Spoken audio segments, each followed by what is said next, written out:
All right. So here's your bottom line up front for Fire Away, episode 57. This is a break from the usual because my guest for this episode doesn't come from the magical world of Instagram. But if you're interested in rekindling the fire of God's love in the world, this episode is for you. So stay tuned and listen to my conversation with David Clayton, Provost of Pontifex University.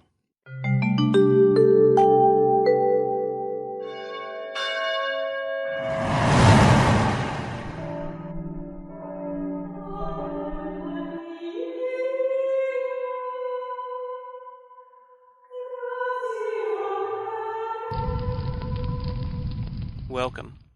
I'm Sebastian Mahfoud, and you're listening to WCAT Radio, the on-air wing of En Route Books and Media, bringing you the dulcet sounds of Catholic wisdom.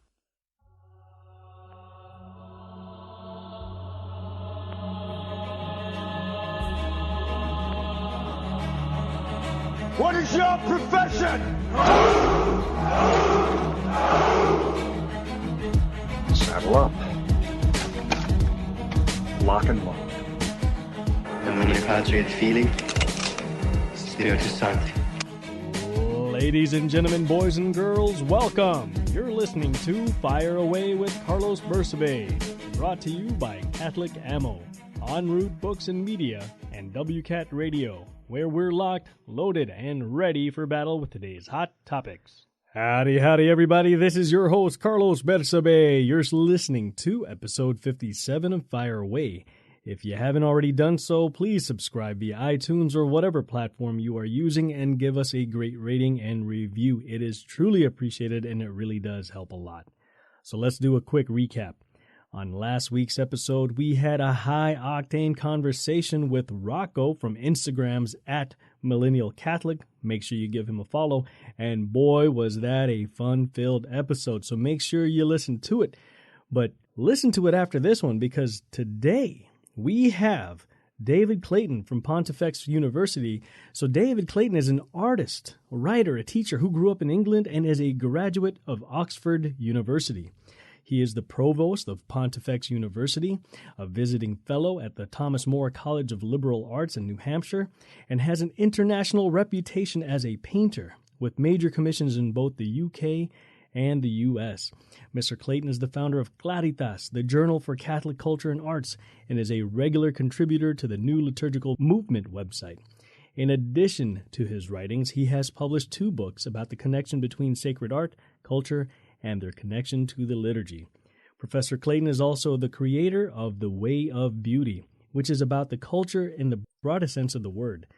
It is therefore about how we live our lives in every aspect. It is a way of life. To help people understand the way of beauty, Professor Clayton created thewayofbeauty.org to help illuminate the faithful through its articles, media, and advertised courses, which focus on inspiring devotion to and guidance on the way of beauty. The Way of Beauty's articles are featured on Claritas, the Journal for Catholic Culture and Arts, which is the newsletter and publication for Pontifex University. But before we begin the podcast, let us go ahead and bow our heads in an opening prayer. Sir, if you could. Hello, yes. So bow your heads. O God, be in our thoughts and words and deeds. Send your Holy Spirit to guide us, that we may complete your will, grace responding to grace. May the beauty of our words and our work and our actions transmit to others your glory and the joy which we have in the Christian life, that through praise of you and charity to others, all may know your peace and joy. Amen. Thank you so very much, sir, and welcome to the show. Thank you very much, Carlos. It's great to be here. Oh, we're so excited. And so for those who don't know, one of the reasons why I thought that it'd be a great idea to bring David to the show is because Pontifex University, he's the provost. I got to talk to him, and I'm going to be starting my doctorate there in theology very soon, and I just wanted to share that same joy with everybody else out there. And sir, since this is the first time that we've had you on our show, Can you tell the listening audience a little bit more about yourself than what I've already said? Yes. So, well, the story starts in England. I grew up in England and actually studied science at university. And I have a master's in engineering from an American university, from Michigan Tech, as well as my degree in materials science from Oxford. And I was in England, and in my mid-20s, started to reflect on life, and I was very, very unhappy. And in the course of this, found the faith. And I converted to Catholicism in my early 30s. I'm 57 now. And part of that was just seeing the beauty of Catholic culture, the beauty of the liturgy when properly celebrated. And as many listeners will know, it's not always well celebrated. Right.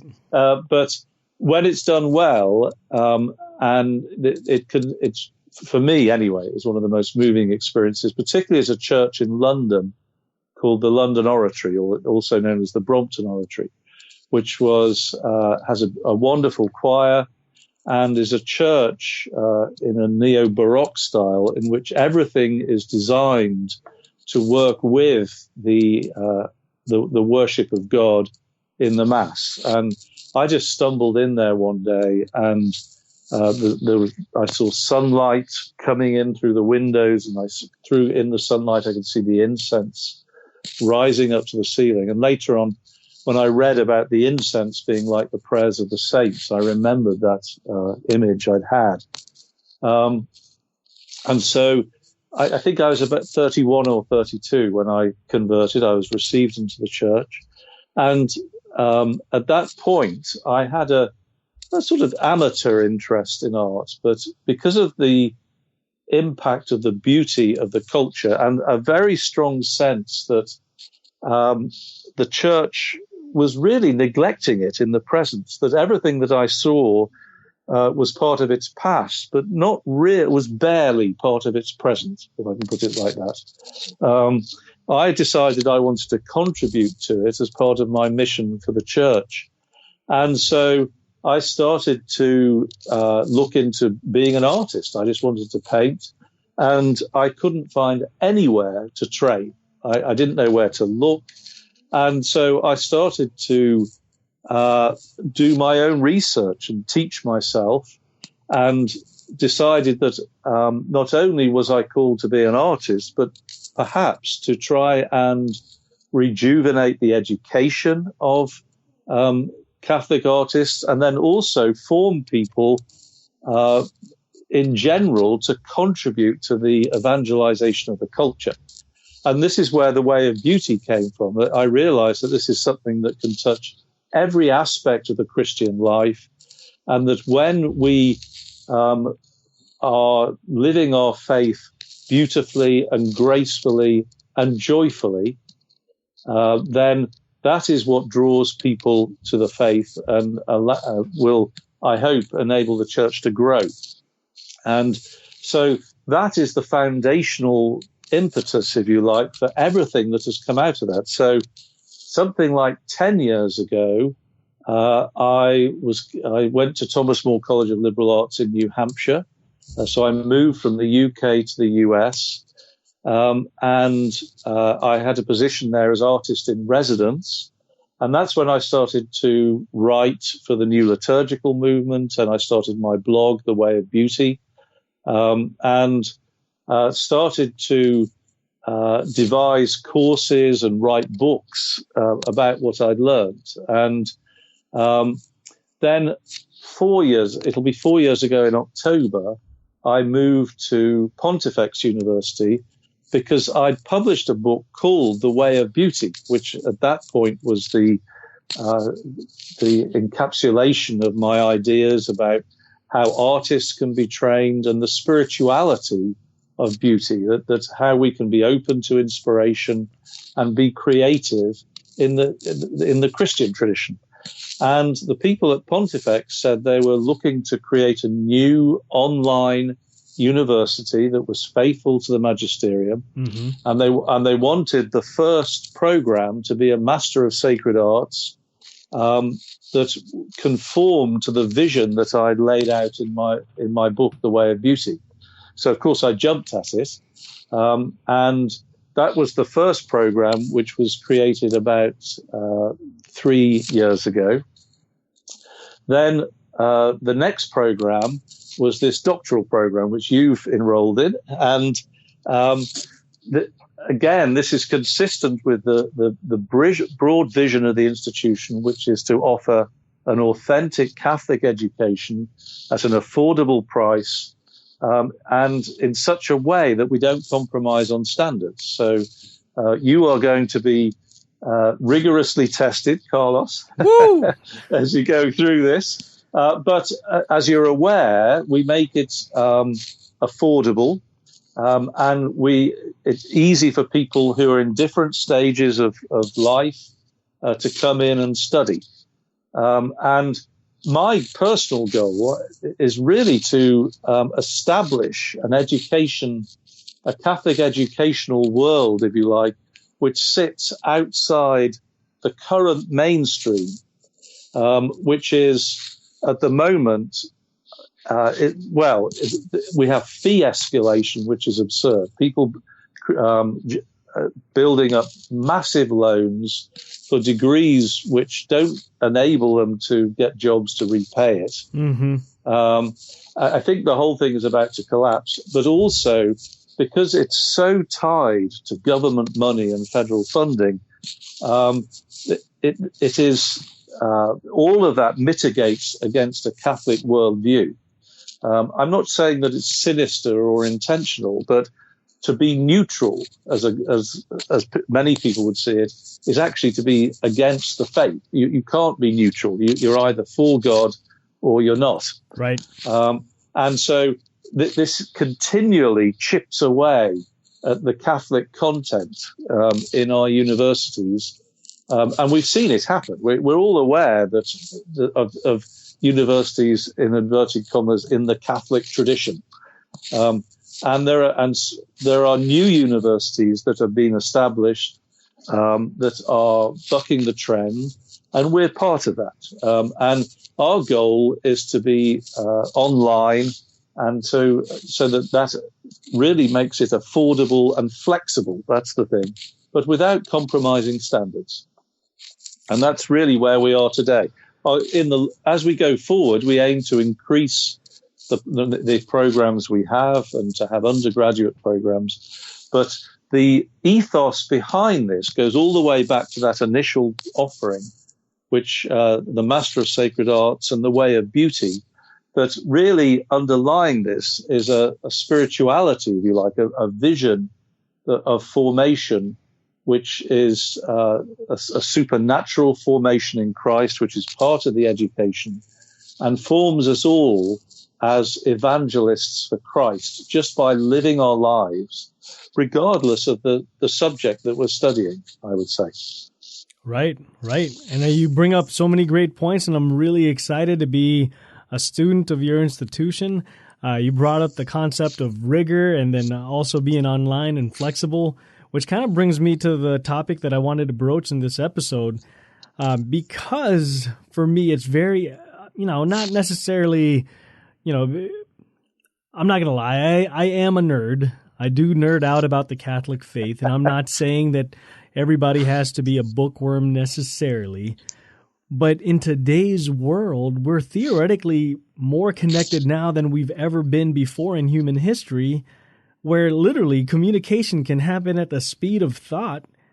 But sometimes it seems like we're just stuck in this perpetual mode of moral outrage because we're doing a lot more feeling than we are thinking. And that's one of the things I'm looking forward to in doing this course, is that rigor and being forced to slow down and really read the text and listen to whatever lectures, whatever it is that the patrimony that we've received in the Catholic Church, that deposit of truth, because I think that's one of the things that this modern innovation isn't being used to its full potential. We're using it for very immediate gratifications, but not necessarily for the true evangelization as a tool of evangelization that it could be. So I don't know, sir. What do you think about that? Well, that's you bring up a lot with that. Let's address the broader subject, then gradually narrow it down. Sure.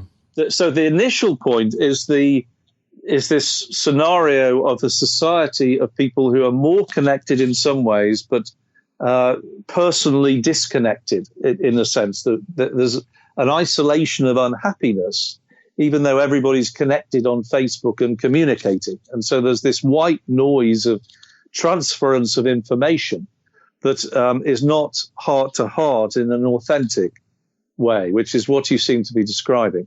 Well, I would say that that the technology, for me, people worry about this tremendously. I am an optimist in this regard.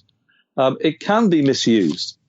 But on the whole, it's really a tool in the hands of those who use it. And always, I think that the innovation and increased communication means that the truth can be communicated. And I have an optimism always that the truth will out. In other words, this is going to be a good thing. And that really, as a Catholic, I have to believe that. Now, that's not to say that we shouldn't be aware of the pitfalls and the difficulties. And in the context of online education, to come right down to what I'm involved in, it's something that quite a lot of the teachers that I come across, particularly in the Catholic world, who are worried about the neglect of tradition, will worry about online education and feel that they're losing that personal touch in the classroom, and that therefore it can't be authentic education. Well, what I would say is that we have to make use of the opportunity. The economics of this mean that that really we have to go down this route, I think, at this moment. And what I would say is we're discovering how to inject that personal touch into what we do. And I don't think we're absolutely there yet, but it's getting better year on year. We're discovering ways of doing this. So just when you and I communicated, for example, I made a point of, we spoke on the phone, of communicating by email, to make sure that you get a sense that I'm reading what you send to me and responding, and trying to set up the scenario that you know that I'm available. Right. Now, I hope that a lot of the time you're still going to have to be self-motivated. It's not going to work if you need constant hand-holding. This is not for you. But everybody needs somewhere to go to ask a question every now and again. So I want you to know that we're available. And I get the feeling, I've heard about Holy Apostles. When I talk to people about their online program, that's how they work too, that people would talk very highly of it. Mm-hmm. So this will get better, I think. And then the thing that occurs to me is that sometimes you can think of the online courses for the doctoral program, of course, a lot of this is research. And so much of it isn't really that different from what you'd be doing anywhere else. You know, you've got it's you and the books and your advisor. And so that's really how it's going to work. But for the online classes, I think one way of thinking of this going forward is to think of the online course as more as an enhanced textbook rather than a diminished classroom, if you see what I mean. Absolutely. And so what you're getting is dynamic presentation of information which really comes alive. And then provided there are other ways to connect with the teacher, what we find actually is the students like that sort of education. The people who really miss out are the teachers because they record something and they don't get that classroom experience. Right. The students on the whole like the flexibility, particularly the sort of students that we have. And it occurs to me that something that I'd like to see happening in the future, when this really starts to take off and you have large numbers of people, is you get what Gareth Jenner, the president of Pontifex, describes as cadres of students. So you have the equivalent of the village school, if you like, little clusters of students who can meet locally and sit down and watch the material together. And you may even get a local tutor who is a specialist in some of these areas, who is teaching and adding to what you get online. Now, that's going to develop as the online community grows and there are more people. But I can see that happening, that actually what you get is more like a local cluster of people, of half a dozen people working together. And so, if anything, it can be more intimate and more personal than what you'd have on a giant campus, for example. Now, we're not at that point yet, but that's what I'm hoping to see. And the places that are really working well with online teaching are working towards that. Go on, yep. Why did you come in? I've got more to say about the general thing of technology, but you come in and just respond and pick up on anything you wish to. Sure. Yeah, I'm really excited about it. I studied at Holy Apostles via distance learning. I was the program manager / director of operations for distance learning when I was at Squadron Officer School, Squadron Officer College, and that part for me is very beautiful because it offers that flexibility, like you were talking about. One of the things that for me, like say for example, it's not necessarily the internet education piece, but how much in a hurry we are because it has such an instantaneous character to it.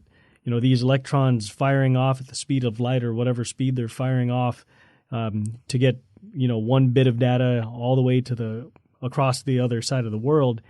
It has this character that, like say for example, memes, how people convey simple information via memes and how to make it catchy. But this catchiness, I think it just stays there. It's kind of very kitsch. It's just very like a flash of light rather than, okay, so now this thing that was catchy transmitted some information to me. Now this should theoretically make me want to go research more on this topic. But I think a lot of times people can just foment some sort of social movement via meme without people actually doing the research. And that's why I like the rigor that you spoke about regarding Pontifex, because I think that's what, it's a vehicle. It's a vehicle to transmit information, but you're also holding the students accountable for making sure they do that due diligence and have that rigor in their education. So I'm excited. I really am. Yeah. I think that the sort of general, beyond the education, you're saying the general impact on the culture, which I think is interesting, which you're hinting at in what you're saying. Again, people worry about this. I'm not worried. If you take the example to move away from the faith, that people worry about the division in the political debate, for example. And there is division. But actually, I think that for the first time, what you're getting is a multiplicity of channels of information that can go as shallow or as deep as you like. And what I believe is that the reason that you're getting these differences now is that there are people speaking who never spoke before, that you're getting more information. It was controlled so closely by very few in the past. It was the publisher. It was the news channel. And this is true in education as well. So if you bring this back to the faith, what is happening? Well, you have a growth of lay Catholics who no longer, shall we say, unthinkingly accept what they're told, whether it's from the priest or from the bishop. Now, you may say, is that a good thing or a bad thing? Well, I think given the state of the church, it's a good thing. They should definitely think, right? They should definitely think. We want a strong laity. And the catechism, not only is a book, it's available online. You have lay people who question everything, and if they want that information, they know how to get it. Now, I think we mistrust the intelligence and the judgment of most people, which on the whole I think is good. I'm not pessimistic about it. I think the people who worry about this are those who can't control it and can't want everybody to be like them. We have to accept that people will form their own opinions. The more freedom there is, the better. And on the whole, my feeling is that the current atmosphere is increasing freedom. Now, underlying all this, there is one thing that is deeper than that, which will lead people to true joy and happiness and that inner peace that counters the white noise that can emanate from this, that you're describing, the negative side of that. And that is in the faith. And that is really what the goal of Pontifex is. And I imagine your goal in doing this podcast, and I'm pretty sure it's Dr. Mahfoud's at Holy Apostle, is that what we want is our parish churches to be deep centers of spirituality and faith for all people. And they're not at the moment. And how do we do that? It's not by wagging our fingers at the institutional church, which is always going to be lacking. It always has been throughout history. It's to look at ourselves and say, what am I contributing? What am I giving in the context of my community to be like that and to show people that this is how it can be done? And so this is my mission, if you like, in the way of beauty, and that I've been given an opportunity working with the people at Pontifex who share this vision of where every person can be holy, and through the people that we meet, and that personal connection is at the church. Once again, these should be places where you go to get a deep spirituality. Sunday should seem like a retreat that currently people feel they've got to go to a monastery in the middle of nowhere to get. The Sunday church should be that place. And I think that what we need to do is look to ourselves to be those holy people who can be that, have that spiritual growth, if you like, that deep supernatural change in our faith. And then we can offer it to those who seek it from us because they see something in us. Right. I agree with that. On the notion of freedom, though, that's an interesting subject that I think a lot of people, personally for me, I don't always agree with their idea of freedom when it comes to. I believe that freedom is the freedom to do good, freedom to do what we ought. And so in this case, when I'm talking about using online, I mean that and communicating, I just mean that maybe slowing down and not being in such a hurry and taking that deep emotional intelligence and thought and deliberation should be brought back, kind of like what you're talking about and how we're approaching, like say for example, the catechism. I don't know. I don't know that a lot of people appeal to the catechism. Usually, what I see is people go, "Hey, I like that guy's podcast. I'll reference him." I don't know that they actually check to see if the guy was in line with the catechism. Well, I agree with you. To come down to freedom, let's talk about that. So I agree with you. Freedom is the freedom to do what we ought. But there are two components to freedom. So that it's one is, if you like, the lack of constraint. It is we are free to choose what we want to do. And the other is that we know what is good. We know how to exercise that freedom well. Now, these are not mutually exclusive. Even Adam and Eve were free to make a bad choice. Mm-hmm. God gave them that freedom. So freedom to do as they ought. I get the sense with some Catholics that in countering freedom as license, which of course neither of us agree with. Right. It's not good enough just to say there is no constraint. We can, as long as we're not interfering with others, we do whatever we like. Well, that is part of it. I don't want to restrict that, but the greater freedom is to know what we ought to do. But the question is why?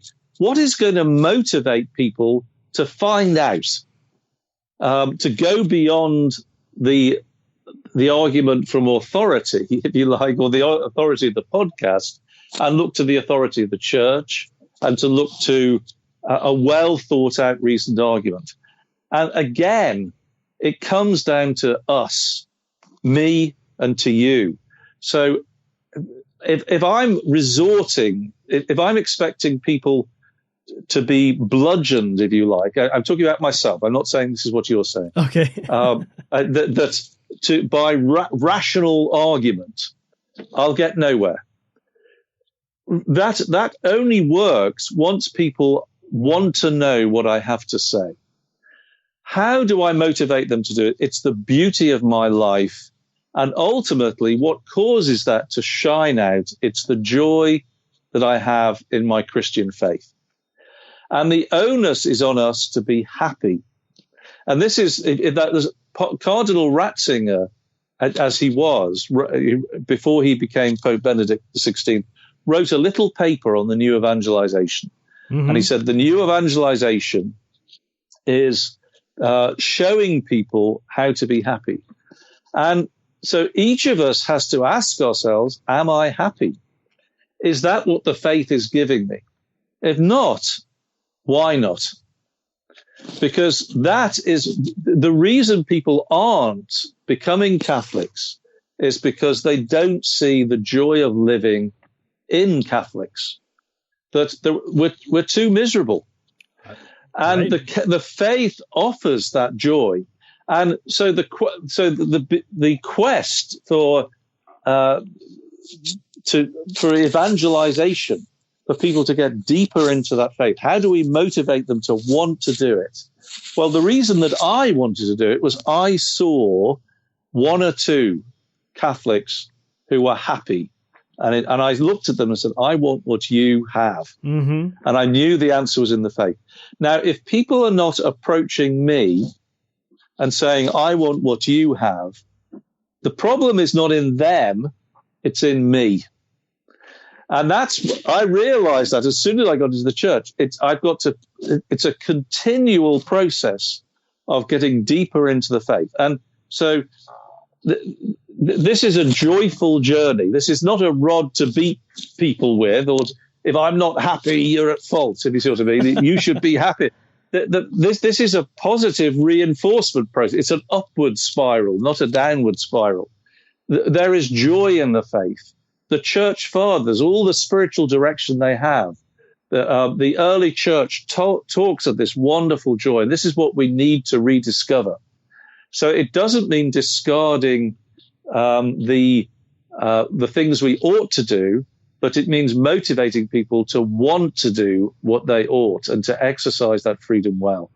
And that, again, is what those who teach well do. Ultimately, we can lead people to water, but we can't make them drink of the fountain of life.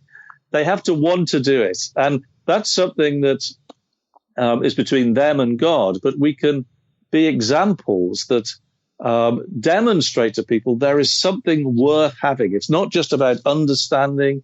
It's by truly wanting it and to incorporate it in our lives. And that is what a Catholic education is. Its goal is supernatural transformation in Christ. divine wisdom. And the good news is that every single one of us can play a part in that. We don't need to be academics. Some are drawn to live this out by pursuit of an academic life, if you see what I mean. But ultimately, what draws people to Christ is that because our pursuit of our vocation, of our calling in life, which might be academic, it might not be, brings us joy in the faith. And when people see that, they want to be Catholics too. So every person can do this. Right. And that's one of the things that I try to highlight is that there's a difference between,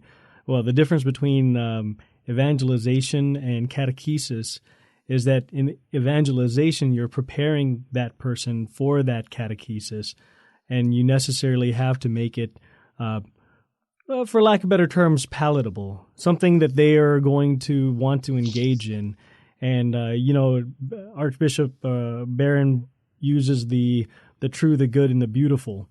And that's one of the ways that we can engage. And I guess for myself, not that I'm a pessimist about the use of social media per se, but it seems, for me anyhow, that people, and it's not from an I know that I said that I'm a nerd. It's not purely from an academic point of view, but if we're to be faithful Catholics and we're going to say this is what we believe, it would behoove us to know exactly what it is that we believe before we start telling other people that, like say for example, whenever folks get on the internet and it's politics season because the election's coming up, you're going to have some high profile politicians who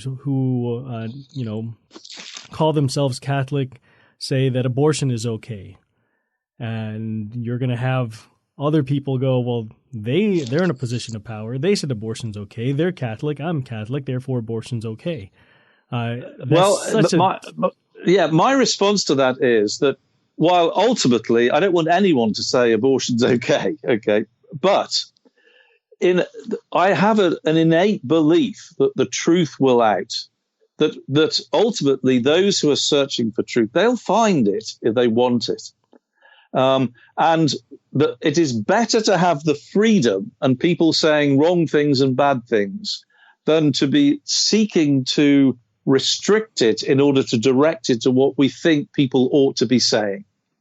If you see what I mean, that ultimately this array of information, conflicting, varied, some of it good, some of it bad.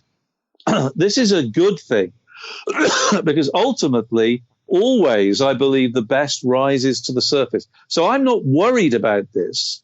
I'm not saying the things you describe are good things, but it means that if this is going on, there's good stuff there too. And I honestly believe that we are made by God to be drawn towards him. And that is the most powerful thing. And ultimately, the more that in the end, what I do is I ask myself, am I communicating what is right? Now, I'm not good at memes. In fact, I'm poor at social media, but I wish I was better. I'd be in there shoving out memes if I thought it would connect with people. I'd be doing it daily. Right. I get frustrated at myself that I'm not better at it. But I focus on what I seem to be good at in the little niche that I've created. Everybody has their niche, place where they shine with the light, and that's what we have to look for. But I'm never worried by this because I'm more worried when people start trying to argue for the restriction of the freedom, because I think that ultimately who decides how you restrict it? And so what you're doing, Carlos, is saying, I want to know the truth. I want to be the person who communicates. This is why I'm doing my doctorate. I thought the same when I got into so we want to encourage people to do that. And they're going to look at pontifex. They're going to look at holy apostles.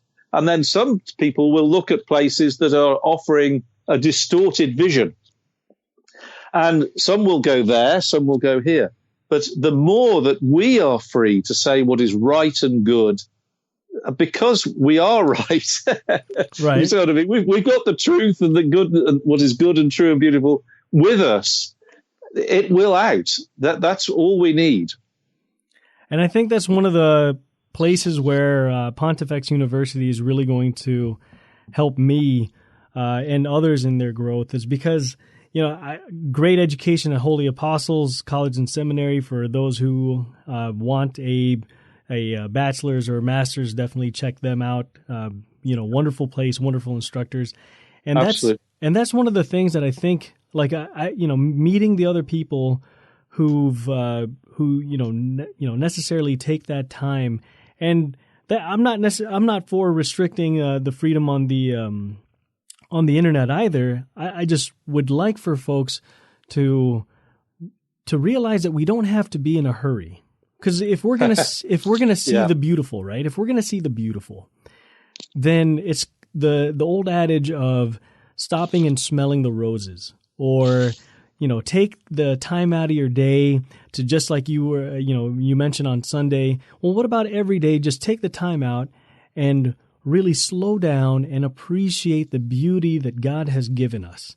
And especially on Sunday, or anytime you go to Mass, because Mass is offered every day from the rising of the sun to its setting, and being able to really slow down, because we live in such a fast-paced life, and just slow down and not worry. Because when you're taking it nice and easy, you're not worrying. I agree with you. One thing I would say, I wouldn't swap the present for any period in the past. I am so glad I live now. Right. And I love the availability of all that stuff. But in order to, one thing that encouraged me, actually, and I do have to make myself sometimes carve out that time, as you described. But I read a book, and I think it was Everything You Wanted to Know About Heaven or something. It was a Peter Kraft book, who's a great writer. Mm-hmm. Now, he talked about prayer saving time. He said, because if you pray, you step into eternity. And so ultimately, it's generating time, is the way he put it. And the point he's making is that the more aligned we are with God, it's not something that's, it's just that instinctively we are going to be more efficient. So there are times when we have to act quickly, we have to act fast, we have to act instinctively.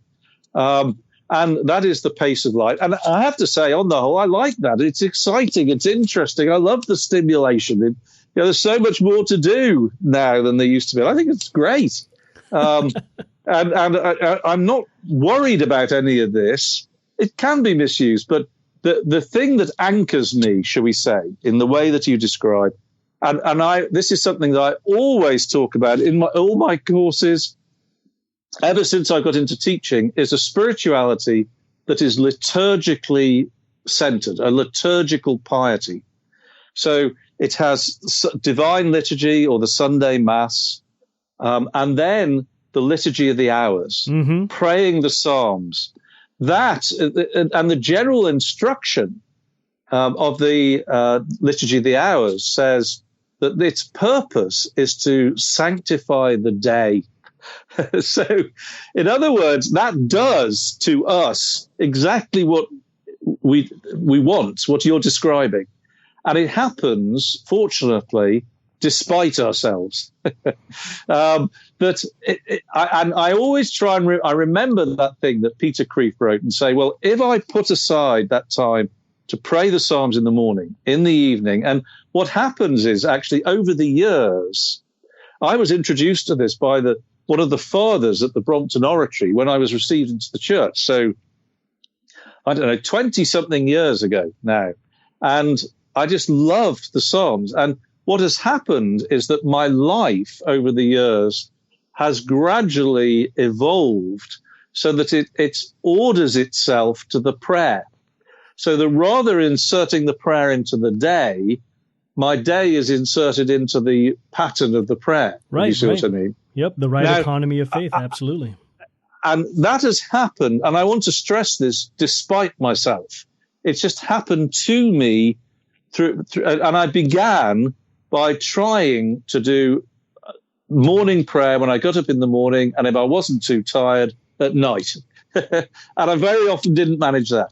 But gradually I found that I just wanted to do it more and more, and I would order the day around it. So it's closer to that ideal now than it was 20-something years ago. It could be a lot better, but that will happen, and I just do my best. And that, it's not so much about timetabling peace, if you see what I mean, as long as I do that prayer, and I do timetable that, the Liturgy of the Hours, and I really try and make sure I do it, and because I want to. And I just find that the day then has at its heart, even if superficially it's frenetic, there is that peace inside. They have the possibility of it. Anyway, let's put it like that. Right.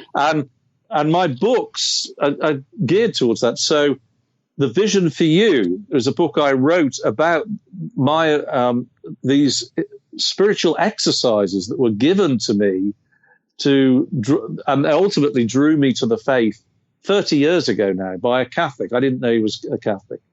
And then the book, which is called The Little Oratory, is encouraging families to pray the Liturgy of the Hours. But if you have these moments in your day, then it can be as frenetic as you like the rest of the time. that activity is ordered to the higher end, if you see what I mean. Sure. And so it becomes good activity. It's like the Mary and Martha, Mary Martha Yes. look at the day. So you bring up. So I'm going to consolidate everything that you said. I'm going to offer up to everyone listening out there. This is your quick moment in the Liturgy of the Hours, because this is what inspired me today. I made a meme. I do Good. Instagram Great. and all that thing. So I do. As much as I may sound like I complain about the state of affairs of the world, I am combating in my own way spiritually, that spiritual warfare. And Terrific. For those, these are pre-recorded. I'm pretty sure everybody out there knows. So today is the feast of St. Augustine of Hippo. And so one of my favorite parts from today's Liturgy of the Hours, I really gravitate towards the office of readings. One, because you can pray it at any time of the day. It doesn't necessarily have to fit that certain pattern. And so here's the internet piece. iBreviary, or iBreviary, or however you pronounce the word. It's an app, and it's really nice. So here's a little excerpt from the second reading, and the second reading is normally taken from church fathers, or it's not the scripture. It's not a scriptural reading necessarily, and this is just really, really beautiful. Late have I loved you, O beauty ever ancient, ever new. Late have I loved you. You were within me, I was outside, and it was there that I searched for you. In my unloveliness, I plunged into the lovely things which you created. You were with me, but I was not with you. Created things kept me from you. Yet if they had not been in you, they would not have been at all. You called, you shouted, you broke through my deafness, you flashed, you shone, and you dispelled my blindness. You breathed your fragrance on me, I drew in my breath, and now I pant for you. I have tasted you, now I hunger and thirst for more. You touched me, and I burned for your peace. That was from St. Augustine's Confessions. It's just a short paragraph from what was offered in the Liturgy of the Hours, but that's what I took with me all day, just like what David was saying was that, you order your day, you order your week, you order your life to the liturgical movement, to the beauty of the Mass, really, of the church, to the highest form of prayer, to that Eucharistic character. And It's so much more beautiful than just arguing online or worrying about this and that.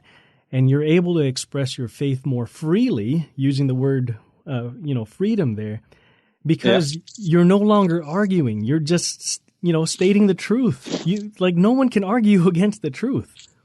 So that's the beauty of it. Now, sir, I'm really excited. I'm going to return it back to Pontifex because this is the first time that I've ever done anything like this. I know that with the Masters in Theology, but to me, this is going to be probably the most monumental academic endeavor I've ever undertaken.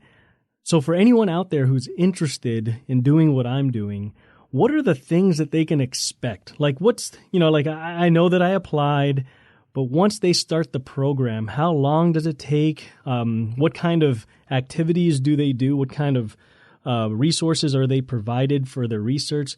Can you go into that a little bit, sir? Yes. So this is online learning, distance learning. So the first point to make is you need to be strongly motivated and self-disciplined. This is something for somebody in that sort of with that sort of mindset. The doctoral program was actually designed with the English or the British system in mind, in part. When I was at university, a long time ago now, when I did my undergraduate at Oxford, the master's degree wasn't a prerequisite for the doctorate. Master's degree was more of a vocational thing that you did after your bachelor's. If you were interested in academia, you went straight to the doctorate. And coursework wasn't a prerequisite. It was assumed that your degree was sufficient. You did courses perhaps as necessary, but only to the degree that it served the research you were doing. And the expectation was that that you would produce a thesis. So the goal here was a research-focused doctoral program, a theology doctorate, so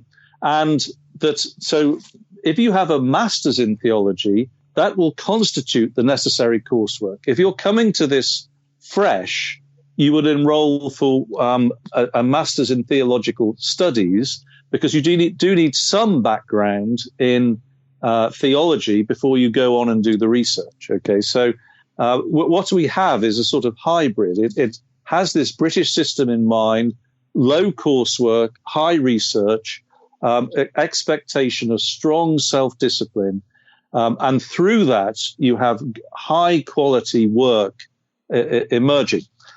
So some who don't have a background in theology already will register for the Masters in Theological Studies. That constitutes the coursework for the theology doctorate, and then they go on to do the research. People like you, Carlos, you've done your Masters in Theology elsewhere at Holy Apostles, so they will go straight to the dissertation stage.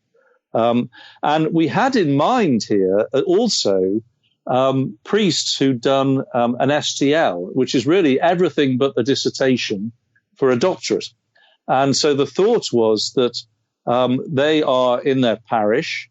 They don't want to take time off and go to Rome and do a doctorate necessarily, and they may not be in a position to get it.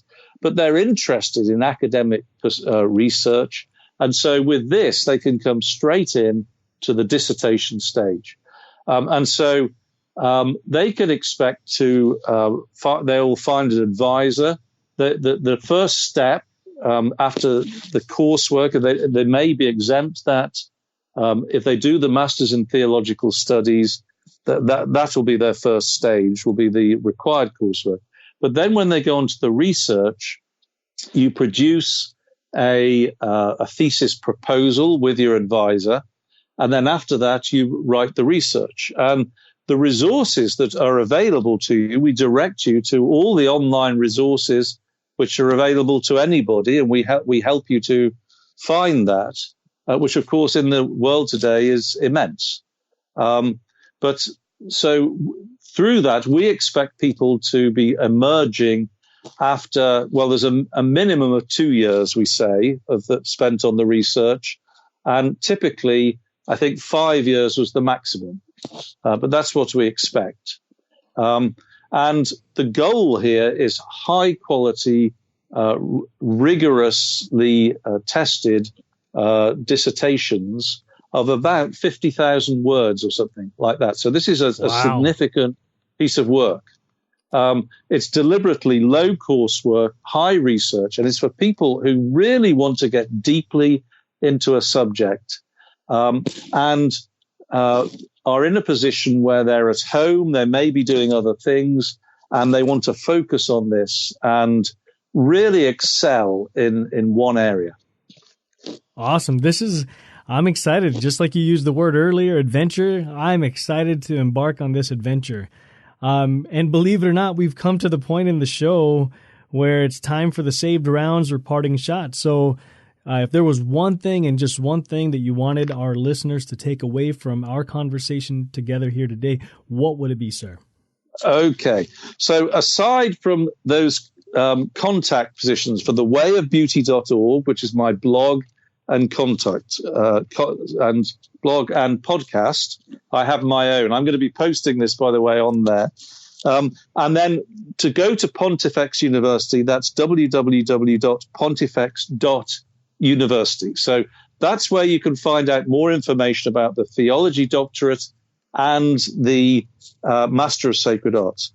The other thing I would say is to come back to that general conversation we had, that be positive, be hopeful, be joyful, and believe that that is what the faith gives us.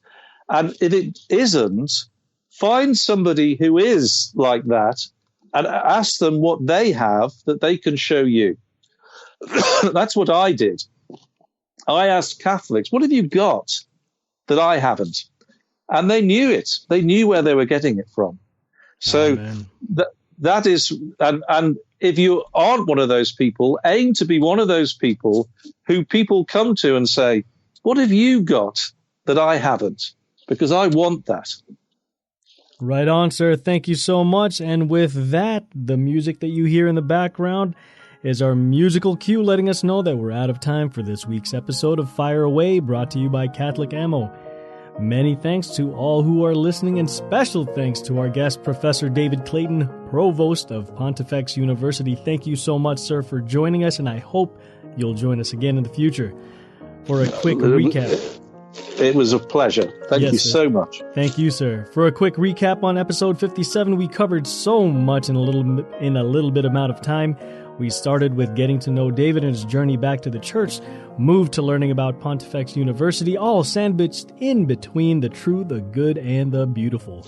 But before we finish, let's go ahead and bow our heads in a closing prayer. And sir, if you wouldn't mind.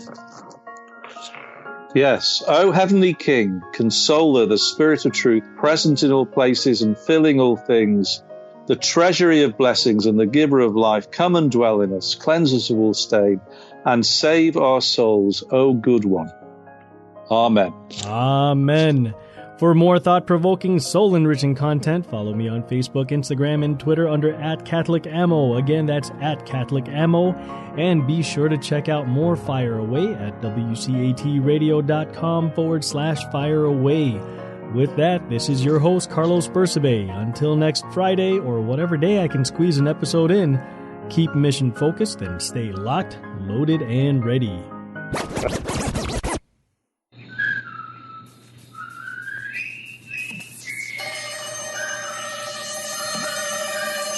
Failure is not an option. Bye-bye, boys. Have fun storming the castle. Think it'll work? It would take a miracle. Goodbye. We hope you enjoyed the program and will join us back for another show on WCAT Radio. This is Sebastian Mahfood. Good day.